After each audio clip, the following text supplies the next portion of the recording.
Good morning, everybody. 6 minutes after 11 o'clock. In time now for McCoy and Hiestand, attorneys at law, to take over the microphone here at WBRT and BRTV. And Chad McCoy, our friend and neighbor down the street from Good morning. Hiestand. Good morning and welcome back, Chad. Thanks. Good to be back. You know, the cameras are a new addition. I forgot about them until I just looked up.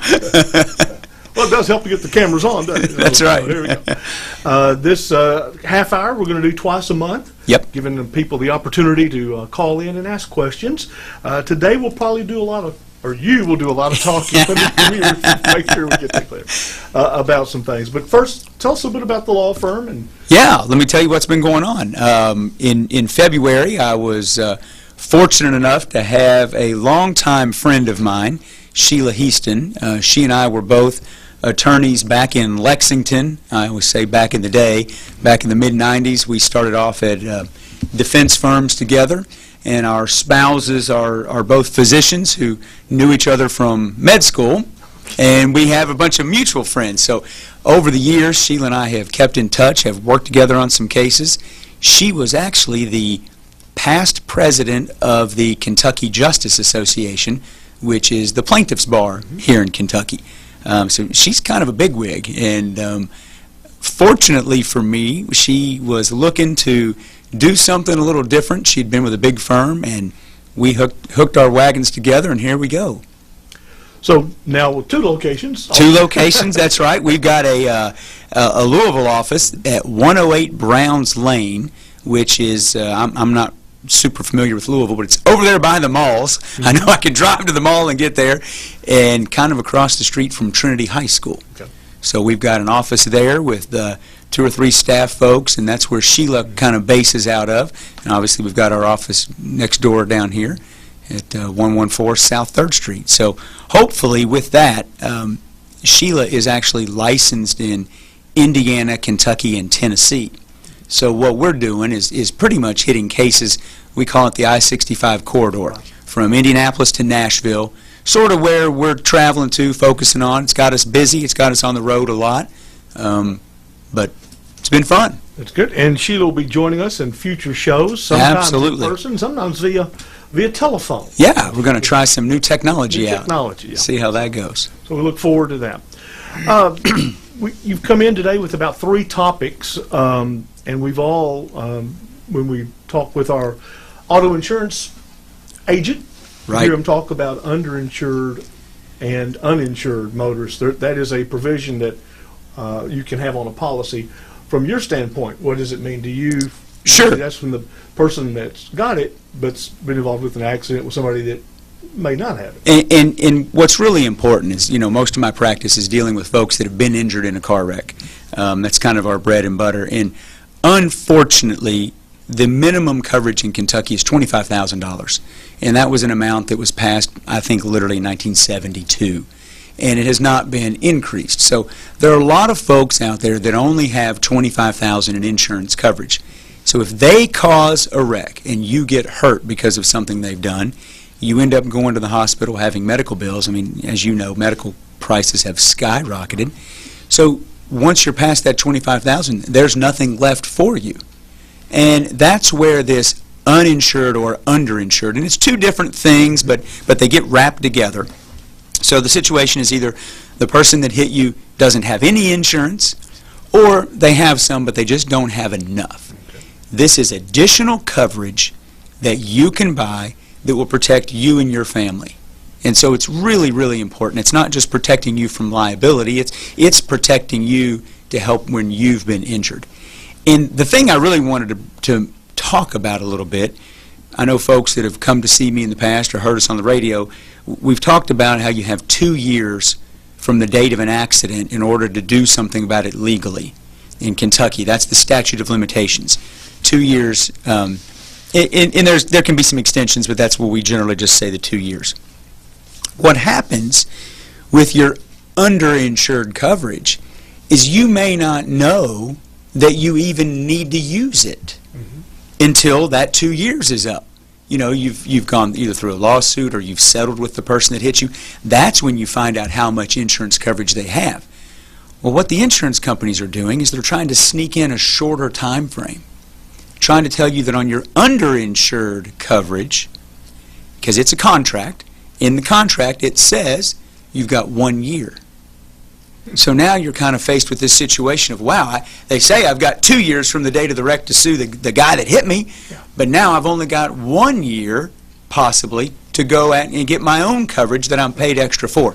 And just real quick on that, a lot of folks come in and they'll say to me, but I don't want my rates to go up, I don't want to use my insurance. Well, that's why you pay for it. Your rates shouldn't go up. This coverage is designed to contemplate the fact that you're not the at-fault person. You know, somebody else has caused this. So what's happening is we're seeing this 1 year more and more and more. Well, the courts have come in and said, wait a minute, that's ridiculous. They won't even know that they need it until the 2 years. But there is some language in some of these cases that will limit it to the 2 years. And it still puts us in a box because we have to have everybody included in a lawsuit basically now within that 2 year period.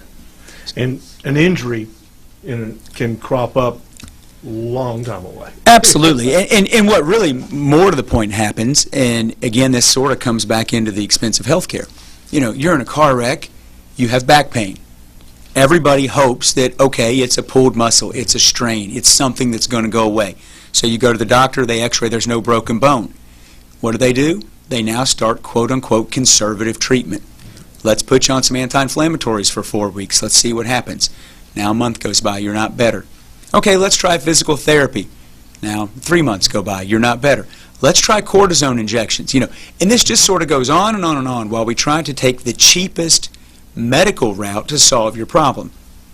But it may not be 2 years into it where we finally say, yikes, you've got a bulged disc, a herniated disc, something that's going to require surgery, and now you're stuck. Yeah.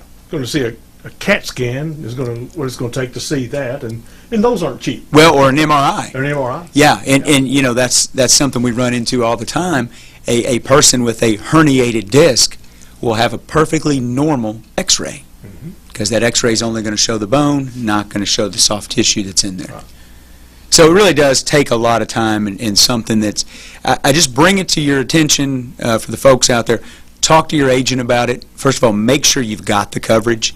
It's worth it for you and your family. You know, I can't tell you how many times people are hurt and there's just not enough money to even cover the bills, let alone cover the lost wages. You know, you're off work for 8 weeks, that kind of thing. And this part of coverage can take care of lost wages also? Oh yeah, it goes for basically any past medical bills, any future medical bills that might be required, lost wages, and then some amount for pain and suffering as well. Okay. Pretty much our typical kind of damages.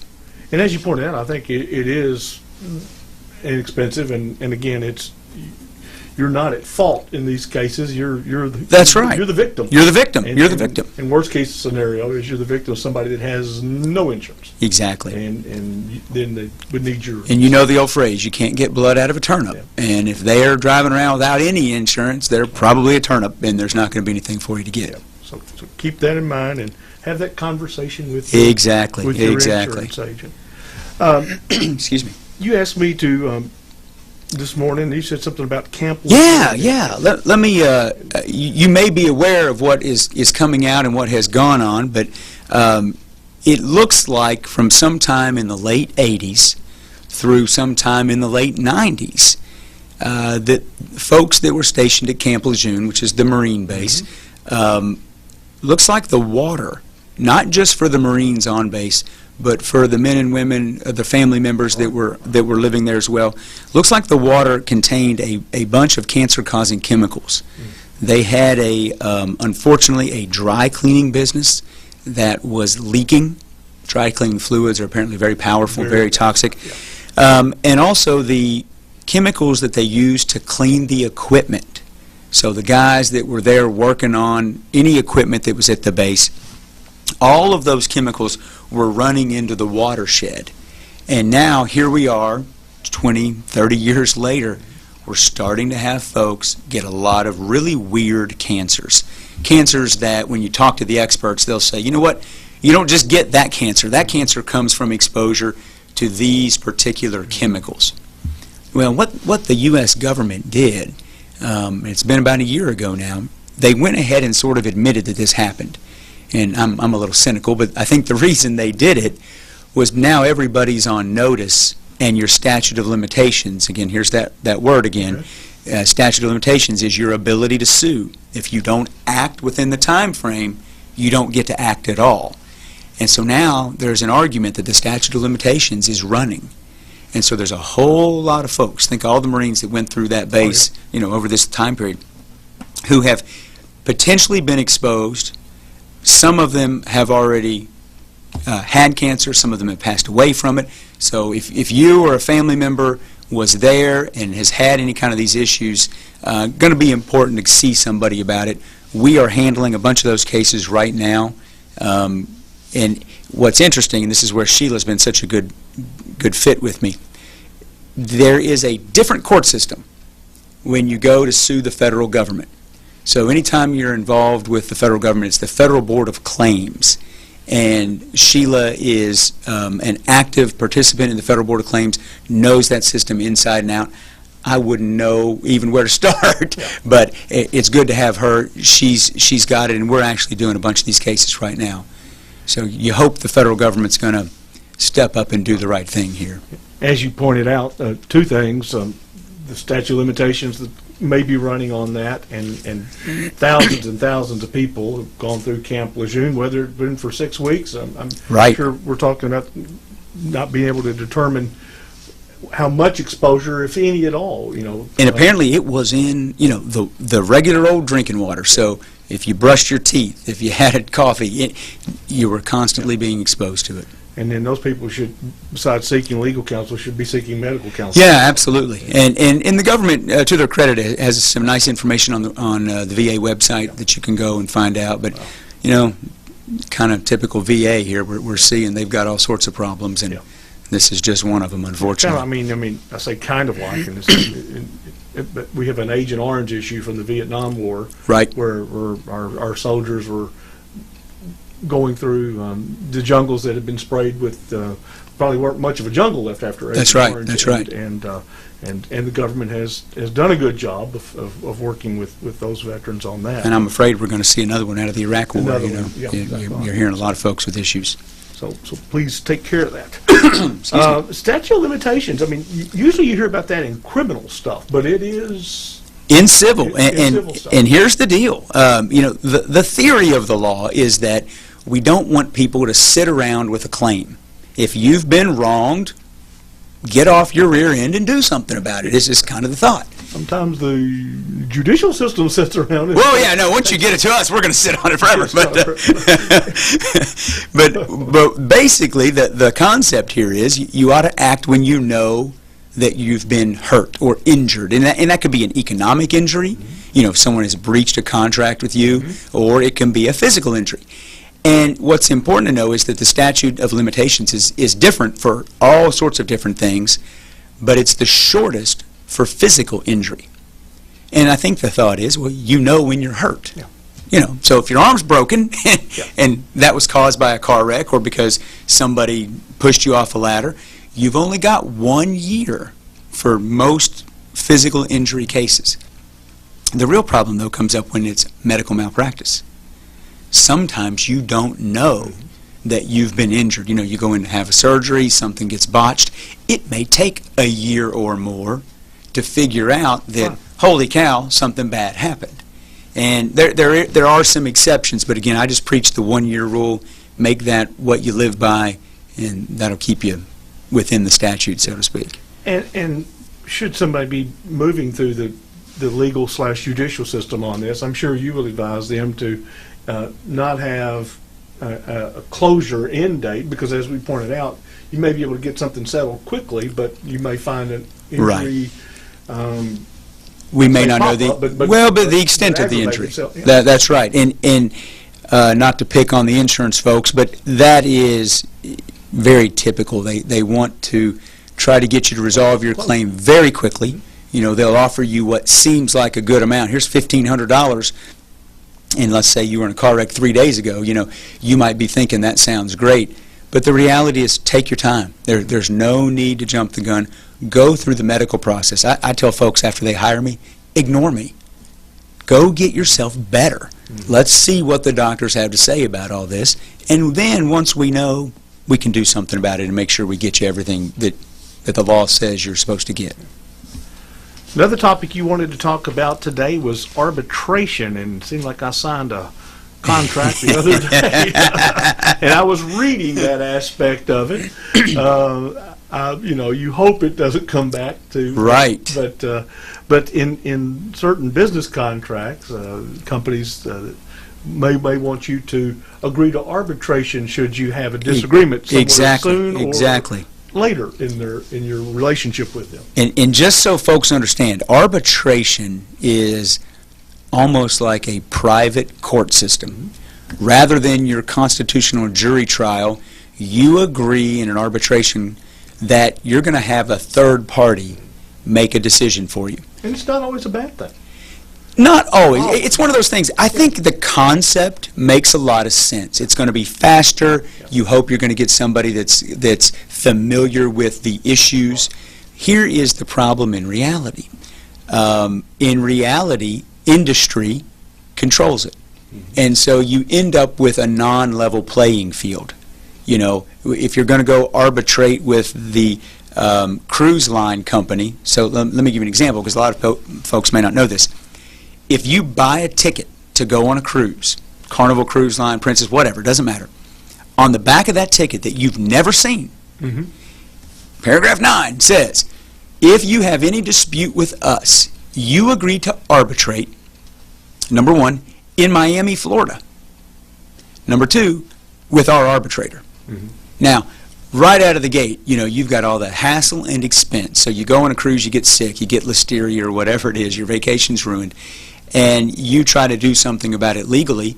Even if we sued them, they would be entitled to raise that arbitration clause and have the case dismissed, because once you've agreed to arbitration, you have to go to arbitration. So now you've got the expense of trying to go to Miami, trying to get all your witnesses, your evidence together there in a place where you don't live, and you're going to have to go in front of somebody who's not impartial, you know, somebody who works for the industry. The big thing that's happening, though, and the reason I want to talk about it is I know a lot of folks download coupons. You know, Kellogg's was I think it was Kellogg. I don't want to pick on somebody, but some of the cereal companies have these coupons. You know, everybody's got them. You can get on the website, download, and they're trying to capture some information.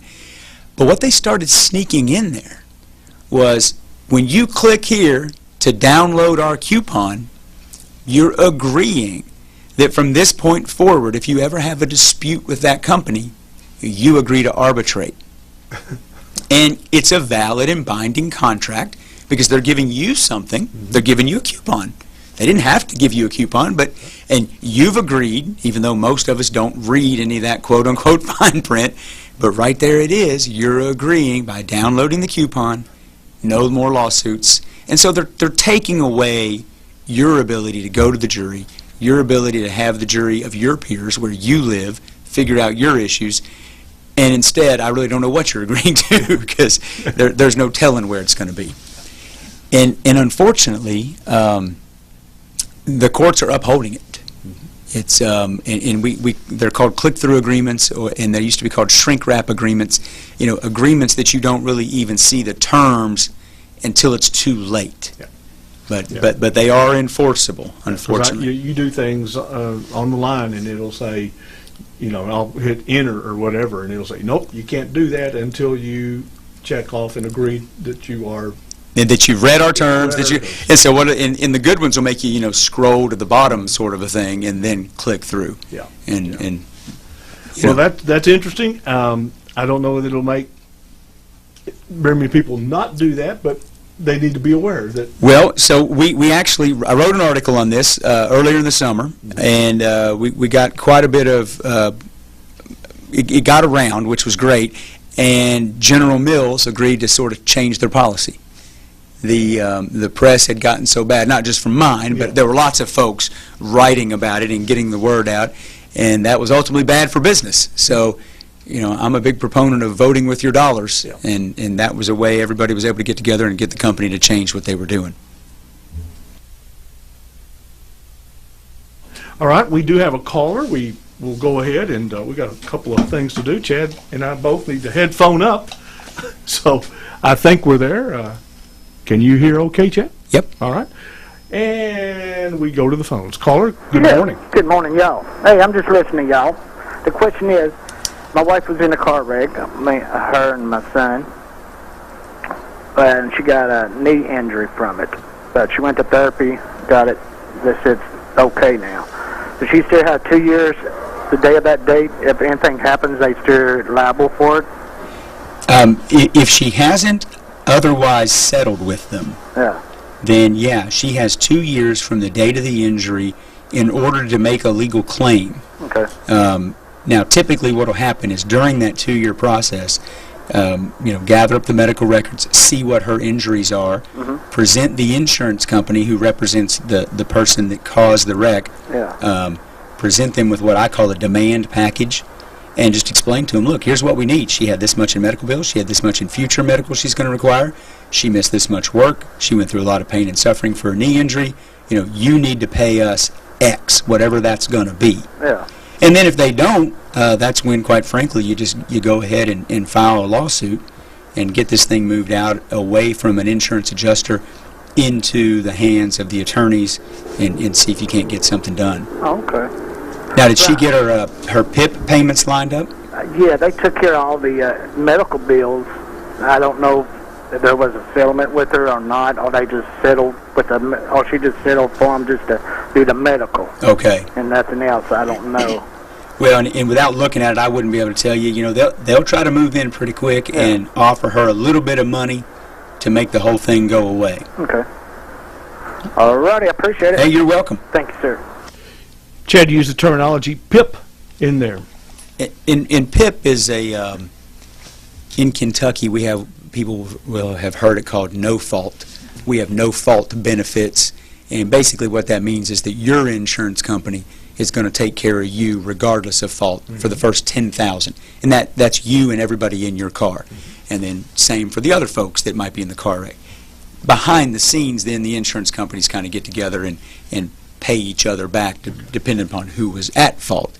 But that PIP stands for Personal Injury Protection, and that's insurance coverage there. Again, kind of like the underinsured, it's something extra that you can buy more of, and by golly, it's worth every penny. Yeah, when you said 10,000, that's the minimum. That's the minimum, and yeah, you can go up, and it's cheap to go up. So okay. So again, some of the least expensive things in insurance are some of the things you might actually need. That's right. That's right. Use the most. And just so everybody, there's no deductibles on. That's right.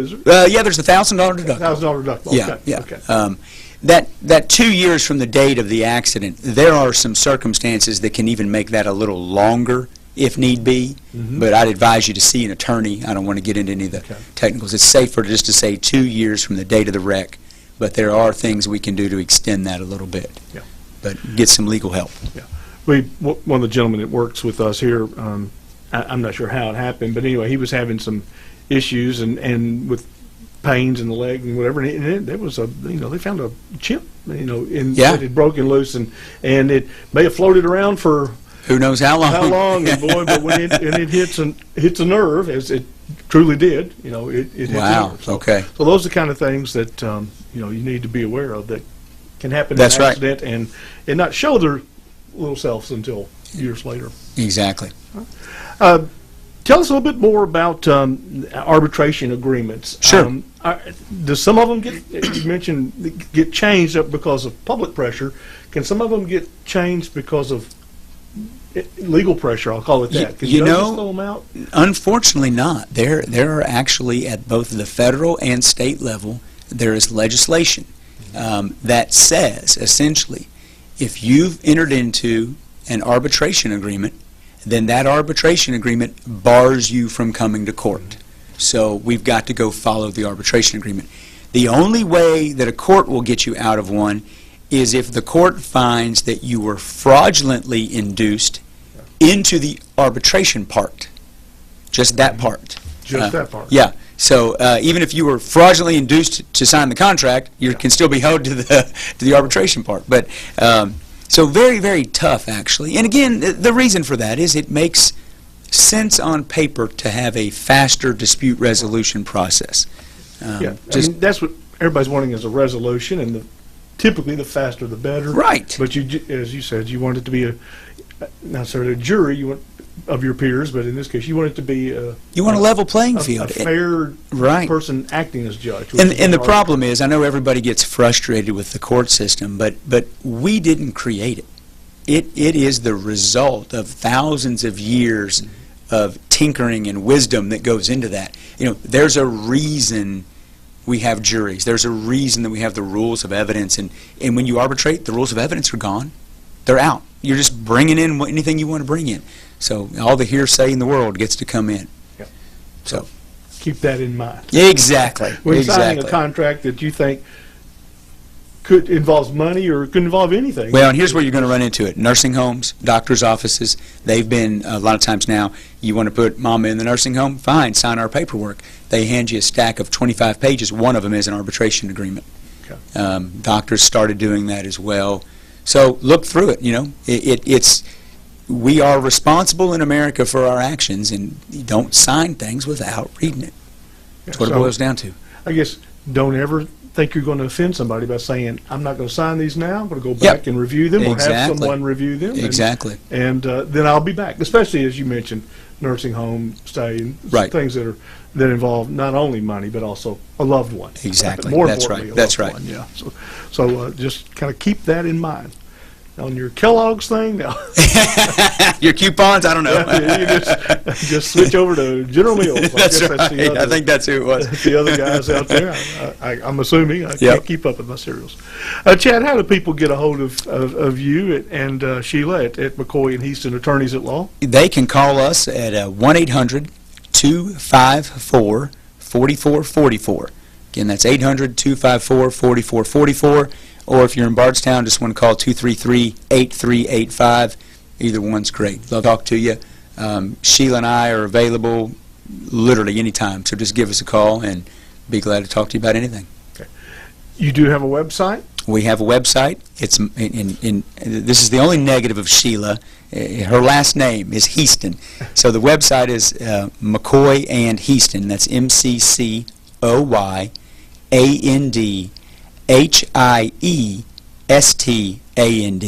And we're on Twitter and Facebook and Tumblr and all that great stuff. So, and there's information on your website. Absolutely, absolutely. And in the future, these shows will be there. I'm excited for that, and it'll be good. So, okay. Well, you'll be back in a couple of weeks. 2 weeks. Sheila will be with you, and so our listeners and viewers need to start thinking of questions. If you got any, we'd love to hear from you. Anything of urgency, pick up the phone and That's call. right. Absolutely. Yeah, quickly. Don't wait for the statute to run. Yeah, the statute, because the clock is running, and we'll be back in 2 weeks. Chad, thank you very much. And thank you. Have a great Monday. Thanks, you too. That's the show today, brought to you by McCoy and Hiestand Attorneys in Law.